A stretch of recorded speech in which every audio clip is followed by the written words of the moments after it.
पटियाल आपके लिए सीए का परीक्षण करेगा। आज सबसे पहले पटियाल का एक सीधा सवाल है शुरुआत में ही, यह नागरिकता देने वाला कानून है या अखंड भारत बनाने वाला प्लेटफॉर्म? पटियाल पब्लिक इंटरेस्ट में इस सवाल तक क्यों पहुंचा, यह बताएगा आपको अच्छी तरह से आज, और इस सवाल का जवाब खोजने की कोशिश भी करेगा कि सीएए को 2024 के बाद की राजनीति का रॉकेट क्यों कहा जा रहा है। क्या यह वाकया रॉकेट है?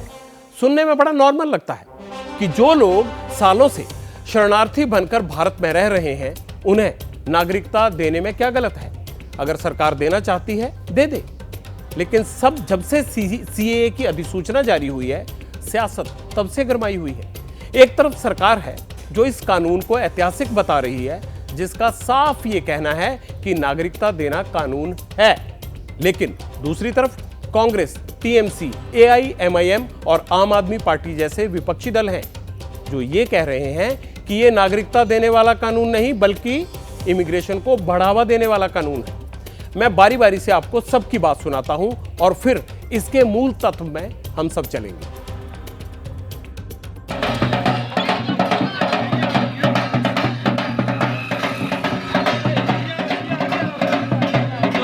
सीए नागरिकता देने का कानून है, नागरिकता लेने का कानून नहीं है।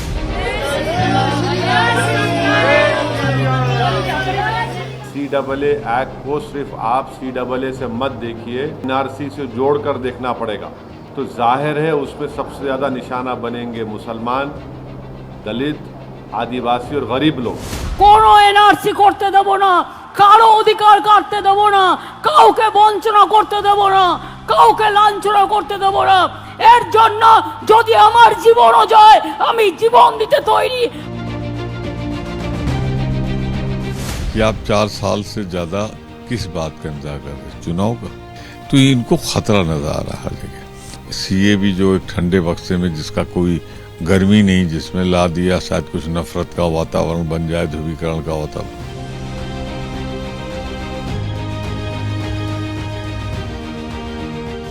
एक बार ये सिलसिला चालू हो गया, एक बार दरवाजे खुल गए तो फिर बहुत बड़ी संख्या में पाकिस्तानी और बांग्लादेश से लोग भारत में आने लगेंगे। तारीख को बढ़ा के 2024 कर देंगे कि 2024 के आए हुए पहले वाले लोगों को दी जाएगी और फिर इसे और आगे बढ़ा देंगे।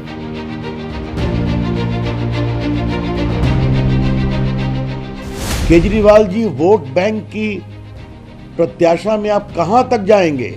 सीएए के नाम पर सांप्रदायिक उन्माद फैलाने वालों से मैं एक ही बात कहना चाहूंगा, कृपया करके झूठ का व्यापार करना बंद करें।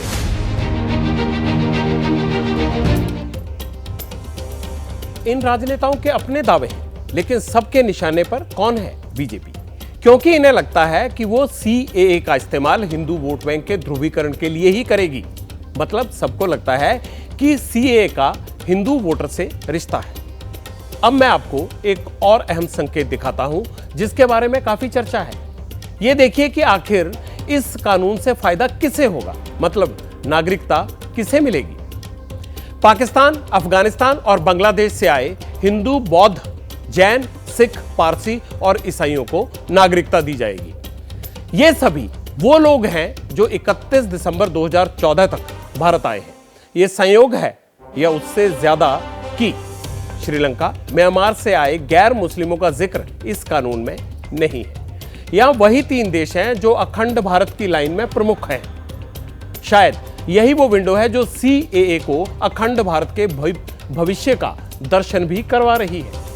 नागरिकता कानून या अखंड भारत का प्लेटफॉर्म, इस सवाल के परीक्षण में मैं आपको आम आदमी पार्टी के नेता अरविंद केजरीवाल का एक बयान सुनाना चाहता हूं, जिससे सीएए को नेक्स्ट लेवल पर कैसे पहुंचा दिया इस बयान ने। ये का जो कानून आया है उसमें ये लिखा है कि पाकिस्तान, अफगानिस्तान और बांग्लादेश में रहने वाले अल्पसंख्यक, वहां जो माइनॉरिटीज हैं, वो माइनॉरिटीज को हमारे देश के अंदर नागरिकता दी जाएगी। वहां पे लगभग 2.5 से 3 करोड़ माइनॉरिटीज हैं तीनों देशों के मिला के। अगर उनमें वो बहुत गरीब देश हैं, अगर ऐसे हमने अपने दरवाजे खोल दिए उनके लिए, देश के दरवाजे खोल दिए उनके लिए, अगर उन 2.5-3 करोड़ लोगों में 1-1.5 करोड़ लोग भी हमारे देश में आ गए, आजादी के बाद 1947 में जितना बड़ा माइग्रेशन हुआ था उससे कहीं ज्यादा बड़ा माइग्रेशन इस एक सीए के कानून से होने जा रहा है। आपके घर के पास, मैं पूछना चाहता हूं देश के लोगों से, अगर आपके घर के पास पाकिस्तानी आके झुग्गी लगा के बैठ गए, आप पसंद करोगे? कितने लोग पसंद करेंगे?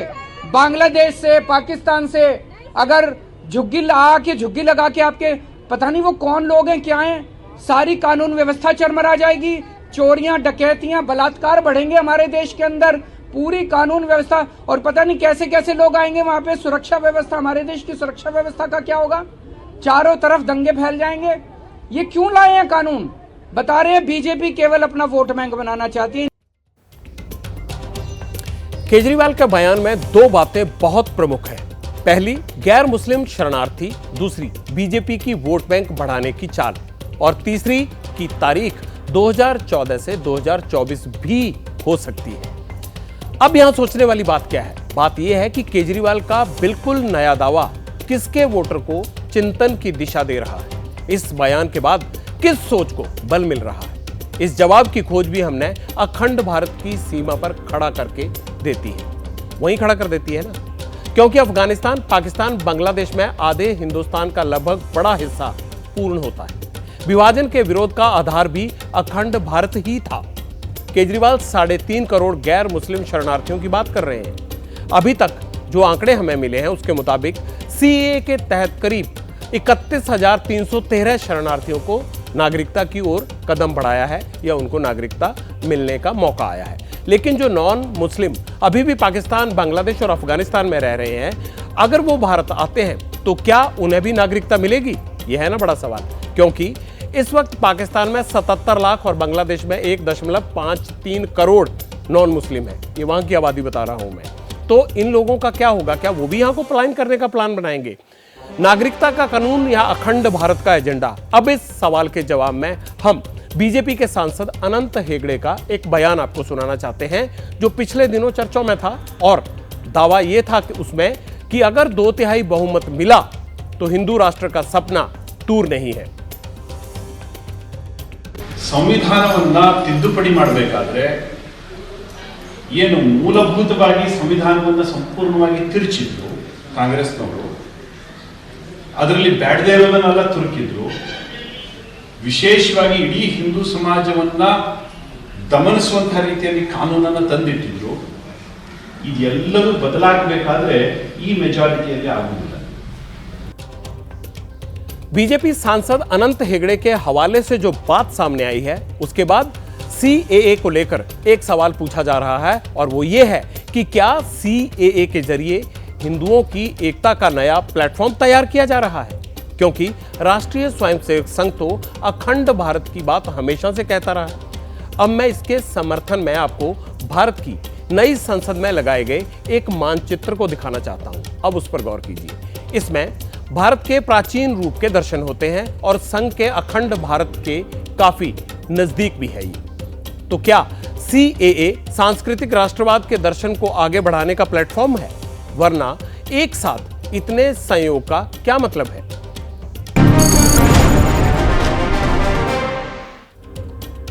किसी भी लक्ष्य को हासिल करने से पहले लक्ष्य बनना पड़ता है। यह मैं इसलिए कह रहा हूं कि बीजेपी अब 2024 से आगे की रणनीति पर काम कर रही है, जिसमें 50% वोट हासिल करने का लक्ष्य है और 2029 के लिए नया एजेंडा सेट करने की कोशिश भी है। क्योंकि राम मंदिर के निर्माण से लेकर धारा 370 तक जो कोर इश्यूज थे, वो सब बीजेपी पूरे कर चुकी है। ऐसे में 2024 के आगे की रणनीति जो है, या जो बीजेपी की राजनीति है, उसका वाहन क्या हिंदू राष्ट्र और अखंड भारत ही होगा? यह सवाल बनता है ना पूछना, क्योंकि यह अहम है आज की डेट में। जैसे ही घड़ी का काटा दोपहर 2:30 पे आए, बबीता जी का दिल सास बहू साजिश के लिए मचल जाए।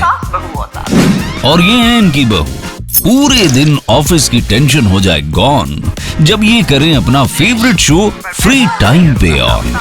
इनकी तरह आप भी देखिए अपना फेवरेट शो अपने टाइम पर और डाउनलोड कीजिए एबीपी लाइव ऐप अपने स्मार्ट टीवी पर।